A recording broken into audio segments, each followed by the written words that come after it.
You can see her November 3rd at the funniest comedian in Dallas competition. Kaitlyn, thank you.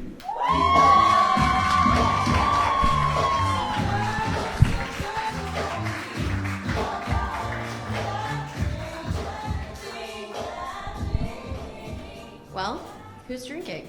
It's 3 p.m. on a Sunday. I like you guys already. Well, I personally just finished doing a sober September. Thank you. Let me finish the joke and then see what you have to say. No, I just finished doing a sober September and I learned a lot about being sober. Mainly that being sober is a scam. Definitely a scam. And you know, if you're sober full time, that is amazing. Good for you. Some of us have an affinity for embarrassing ourselves, which is why I'm here tonight. You're welcome. No, but I learned it's not that being sober is a scam. It's that these like non-alcoholic drinks are a scam, right? Because it started with mocktails, which really is just like fancy juice. I swear I ordered one like last week and they just gave me a martini glass, a lime, and a Capri Sun. And then charged me $20 before tip. But then the other day I saw an advertisement for alcohol-free White Claw. Yeah. For the same price? I mean, I bet the LaCroix marketing team was fucking bamboozled over that one. Like, are you kidding? For a health trend? Like, what's next? Non-sparkling, sparkling water, and then they're gonna charge more because it doesn't hurt anymore? You made it fucking hurt in the first place. Damn. It's crazy. But, you know, I learned something else about being sober. Drunk people are assholes. Like, for real. And I think I came up with a policy that would eliminate this. It's a zero tolerance policy, right? If you're rude to an Uber, you don't get to ride. If you don't tip a bartender, you don't get to go to the bar. I mean, it's like anything else. If you don't get to use the amenities if you shit in the pool. And you know, while I'm at it, I think it should be illegal to vomit on an airplane. Have some self-control, like for real. Well, don't worry, I don't do this for a living. However, I am thinking about quitting my day job. For a lot of reasons, mainly because they've been sending me to Arkansas so much, I'm starting to think my own cousins are hot, which is concerning. But also it's a lot of driving. You can't tell by looking at me, I am not really a good driver. Not a good driver. I mean, I'm 5 feet tall. I can barely reach the pedals. I have to sit so close to the steering wheel, my nipples get sore. So I'm on the roads, like for my current position, Mondays and Fridays, which is a warning for you, by the way.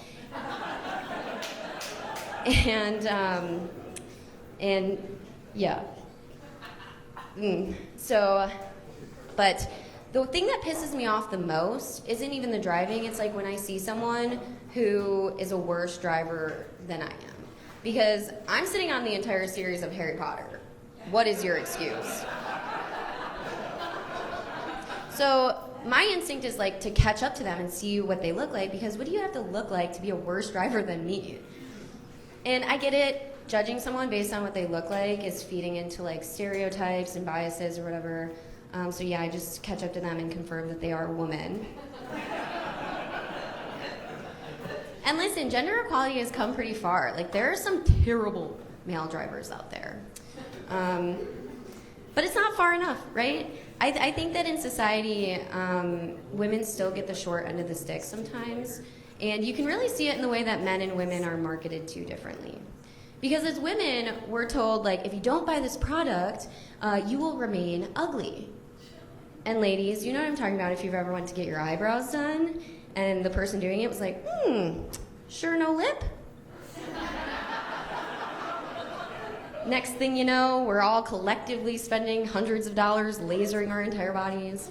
Meanwhile, everybody's husband has like a patch of hair on their back that they don't even know exists. But then there's men. The way men are marketed to is that if you buy this product, it will enhance your already incredible lives. And men, you know what I'm talking about if you've ever seen the Viagra commercial where the actor gets out of a sports car. Yeah. Let's help get your arty big dick bigger. Like, come on. You guys do have to know that being hard for an extended period of time doesn't actually help you get a Camaro. Maybe chlamydia, not a Camaro. Well, you can probably tell from my accent, but I'm not from around here. I was born and raised in Detroit, Michigan. Those are my friends, don't listen to them. But you know, if you know anyone from Detroit, we like to act like we're so tough. Because of what? The gun violence? Nobody uses their fists anymore. Like, shooting someone isn't tough, okay? You know what's tough? Talking about your feelings when you're angry. That's tough. You know what else is tough? The bill afterwards. And that's whether you use a therapist or a prostitute. Either route. But seriously, like, ending an argument with a gun is kind of like using a vibrator during sex. Like, sure, it's easier and quicker, but you didn't do anything that takes courage or skill or joint pain. If you're up against a guy who fights with his bare hands and you don't have your gun, well, you're fucked. Or actually, you're probably not fucked by, like, anybody ever. But in Detroit, they have this saying, like, made in Detroit, Detroit made, Detroit made. Okay, the only thing that Detroit made is cars that get recalled every year and a white wrapper named after a chocolate candy. Like, I only listened to Eminem growing up because I was from Detroit. I didn't realize he was the idol of every white boy in America with severe anger issues. But he did teach them what a clitoris is. And for that, we definitely owe him one. You do know the lyrics I'm talking about, right? Where he's like, oh, of course they're going to know what a clitoris is by the time they get 4th grade. They got the Animal Channel, don't they? You know? You guys know what I'm talking about? Well, I don't know. I feel like 4th grade is, like, pretty early. I don't know. How old were you when you learned about a clitoris? Oh, so you still don't know? They had Google back then? Shit.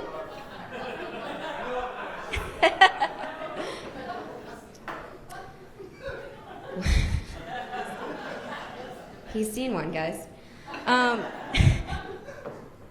Well, I've been a vegetarian for 8 years now.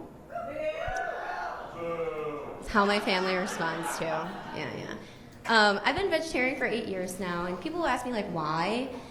And I used to say it's because I value the life of all living beings. Up until about 3 years ago when I started working for the meat industry. Yeah, so now I just get paid to kill those motherfuckers faster. And it makes me feel bad because, like, if I get food with meat in it, I would rather throw it away than eat it, which makes me feel like I would just be one of those serial killers that dumps my victims on the side of the road. I mean, at least Jeffrey Dahmer got a meal or two out of it. Sorry.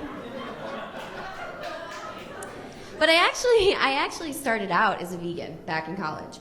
But I couldn't keep it up because I found out that all my favorite things were animal byproducts, like cheese, eggs, semen. And you know back in college that was produced by some fucking animals, okay? But I usually just like to tell that joke so that people will stop asking me where I get my protein from.